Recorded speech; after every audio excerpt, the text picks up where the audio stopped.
السلام عليكم.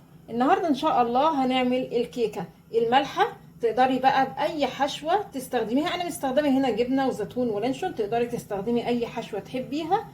المهم يعني انها كيكه حلوه جدا جدا وسهله التحضير. تعالوا بقى نسمي الله ونشوف المقادير والطريقه. اول حاجه هحضر المواد الجافه. معايا هنا كوبايتين دقيق، دي كوبايه. الكوبايه التانية حاجه بسيطه كده ملح، باكو بيكنج باودر او محسن كيك اللي هو بيبقى وزنه 18 جرام. ونقلب المكونات الجافه مع بعض كويس قوي، وبعدين نحضر المكونات السائله. هجيب الخلاط وهضيف معايا هنا كوبايه لبن رايب، وممكن لبن عادي مفيش مشكله، وممكن كمان كوبايه زبادي، يعني كله بيبقى حلو ان شاء الله وزي الفل.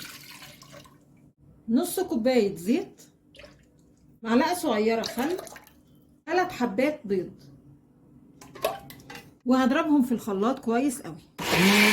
وبعدين اضيف المكونات السائله للمكونات الجافه، نقلبهم مع بعض كويس قوي لحد ما الدقيق معانا كده كله يتشبع بالسوائل. خلاص كده بصوا قوامها بيبقى كده. نيجي بقى للحشوه. ممكن تستكفي كده الكيكه كده تسويها وبرده بتطلع زي الفل، وممكن تضيفي حشوه. الحشوه دي عباره عن جبنه ولانشون وفلفل الوان، يعني من كل حاجه حاجه بسيطه تتجمع كده على بعضها، وهضيفها للكيكه. واقلب بقى الكلام ده كله مع بعض كويس قوي. وممكن تضيفي شويه لحمه مفرومه مثلا معلقه ولا 2، وممكن تضيفي لو معاكي مثلا قطعه فراخ يعني بانيه، ممكن تشوحيها كده ببصله. يعني اي حشوه هتحطيها ان شاء الله هتطلع معاكي زي الفل. تمام كده، ده قوامها.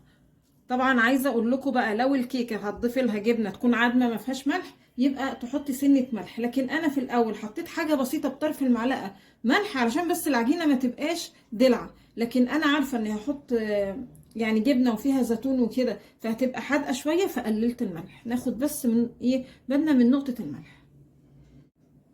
بعد كده هجيب القالب او صينيه،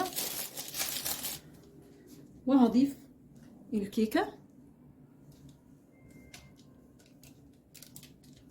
الفرن يكون سخن، وهدخل قالب الكيك على درجة حرارة 180. هياخد كده من نص ساعة لساعة الا تلت حسب درجة حرارة الفرن عندك. انا مش بشغل الشواية خالص، الفرن بس بتبقى مستوية فوق وتحت وزي الفل.